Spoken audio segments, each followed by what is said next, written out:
Hi, I'm Bill Bradley. Join me for a recent excerpt of American Voices.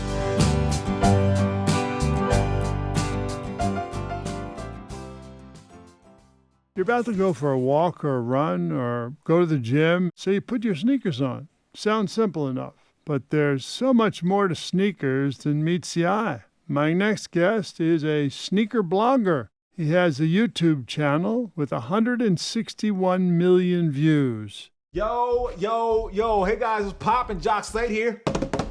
Wait, back with a double unboxing, and this time we're pushing the numbers up. This right here, what you see here, is $28,000 worth of sneakers. And I know what you're thinking, $28,000, Jacques Slade? Yes, $28,000, because it all went to the Dornbecker OHSU Hospital. It's a children's hospital, and these sneakers were designed by children. He also is a musician and host of Restock, and he just started hosting another show called Off the Dribble for NBC Sports. Jacques Slade, also known as Cousteau, is here with me now. Jacques, welcome to American Voices. Thank you for having me on the show, sir. I need you to do intros for me all the time. That's amazing. Well, that's one of my specialties. So good. So what made you start posting sneaker videos? You posted your first video the day after you got fired, is that right? Yes, I was technically fired twice. So while I was working in sneakers, I started working with another publisher, and I was creating video content for them. And my boss and I had a bit of a disagreement, and I got fired. But the next day, I put up a video on my own channel. Up until then, I was doing video for someone else. Mm-hmm. So in 2013, I put the first video up on my own channel, and that's kind of what has led me to where I am today. Yeah, but if somebody got fired, a lot of people might have, we got to think about it for a while, but you just did it right away. Yeah, it was something that I was very passionate about and something that I really believed in. And so it's really kind of taking a bet on yourself. It wasn't the most glamorous time of my life, I'll say that, but it definitely taught me a lot about, being responsible and being responsible to yourself and making sure that you get up. And I started treating it like a regular work day, even though I didn't have a technical job. I would wake up in the morning and, come into my living room and start working, thinking about video ideas and shoot content and create videos like I was working at a regular job, but it was just, it was me at home doing it. So what's your first memory of loving sneakers? My first memory of loving sneakers, I think, was when I was really young. I believe I was like 9 or 10. Some of the older guys in my neighborhood. So I had an older cousin who all the younger cousins just kind of adored. He played basketball, he could dunk, and he was really good. And we all kind of just worshipped him just because he was like the older cousin in the family. He was really good at basketball, but he would play basketball with a bunch of guys in our neighborhood, and he would take us with him to the park, and we would just watch.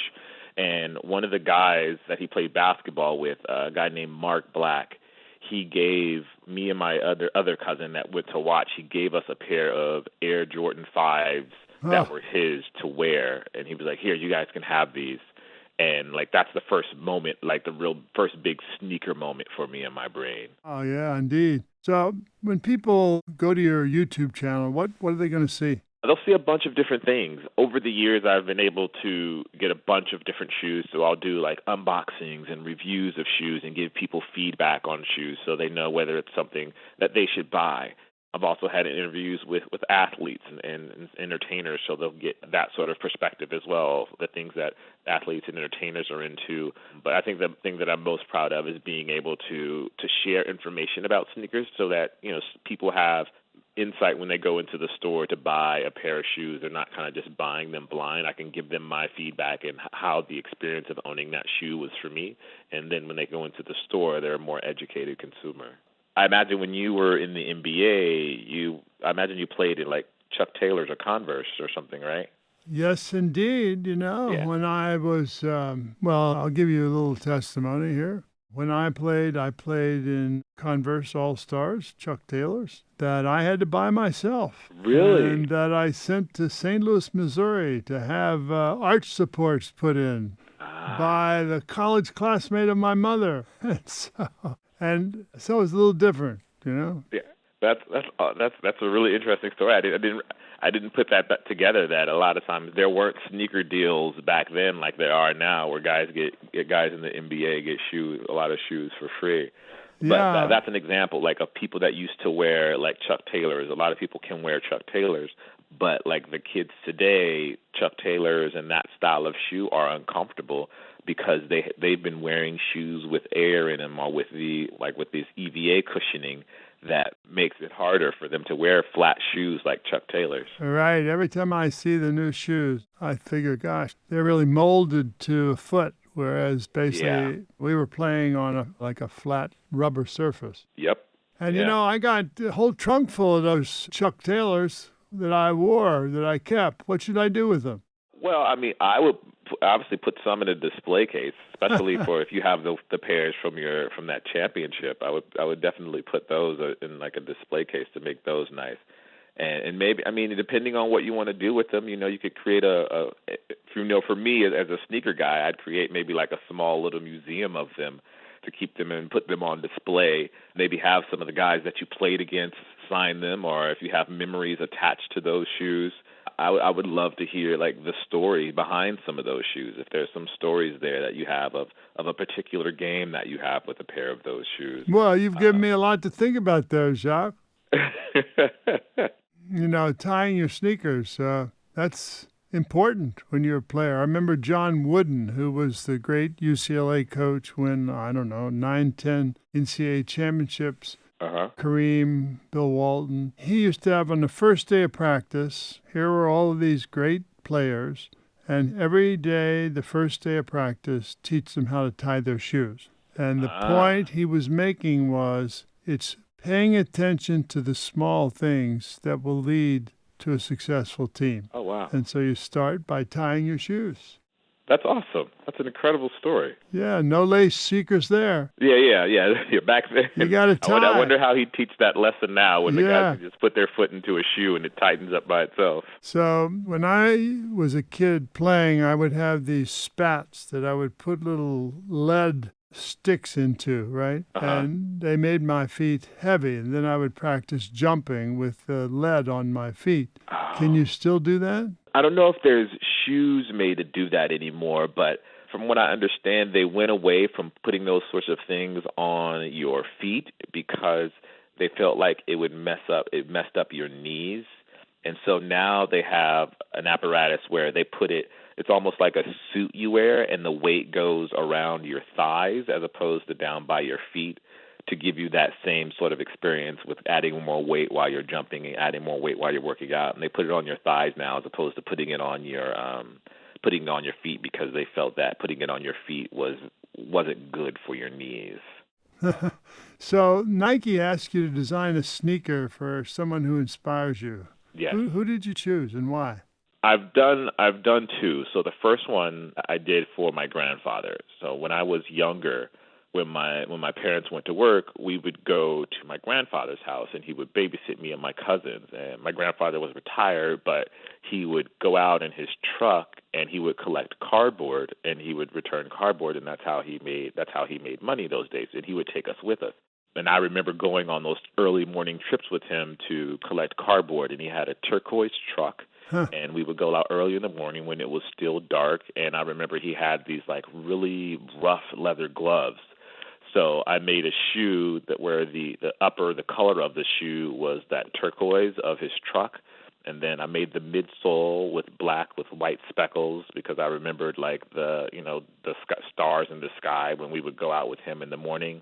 And then there were some black parts on the upper of the shoe. I made those into like a nappy suede, just to kind of remind me of the gloves that he would wear when he would pull the cardboard and put it into the back of the truck. They looked all like really natty and torn up, and like that's kind of like the memory I have. And so I created that shoe as an inspiration to that. And then I put there's a Bible verse, raise up a kid in the way that they should go, because I feel like the way that I work and the hard work that I do, and being so passionate about work, is something that I picked up from my grandfather. For him to be, I don't remember how old he was then, but to get up that early in the morning with us and put us in the truck and go out it's kind of like where I got my hard work from, of me being able to get up early and to work hard. Well, do they have the design for that? I made one for everyone in my family, so I believe it ended up being about 15 to 20 pairs. Well, now you're the host of a show called Restock. Yeah, so it's an opportunity, I think, for me to talk to people about being people, but through the lens of sneakers. Like, we talked to Anthony Davis, and obviously we talked about sneakers and growing up in Chicago, but we also learned that, like, he used to walk around with a basketball when he was a kid, and we also learned that he's affected by, like, the stuff that he sees on social media. A lot of times we think, oh, these big, these NBA players, like, they're not worried about what people are saying about them on social media. They're making millions of dollars. They don't care about that. But, you hear him talk about in the interview how he looks at that stuff as well, and how it affects him, and how, like, he's happy that, that the NBA is starting to be more proactive about mental health when it comes to the athletes in the game, because they're affected by things like that, and that's a bigger conversation happening in the world. So what would your grandfather think about what you've done here with your life?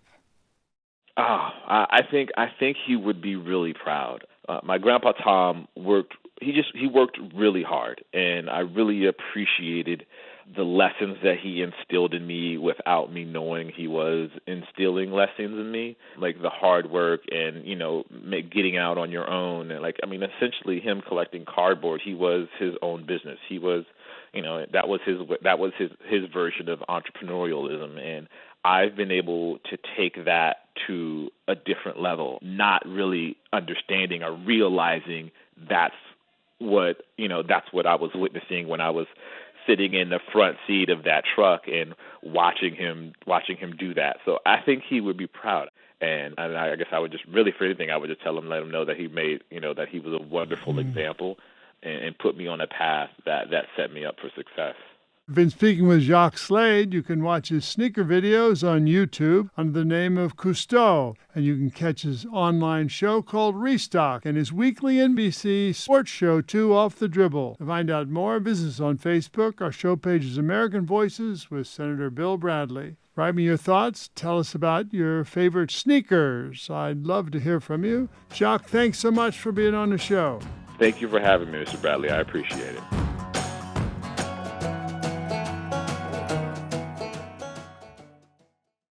Thank you for listening to American Voices here on my YouTube channel. For more interviews celebrating the goodness and creativity of the American people, click the subscribe button below.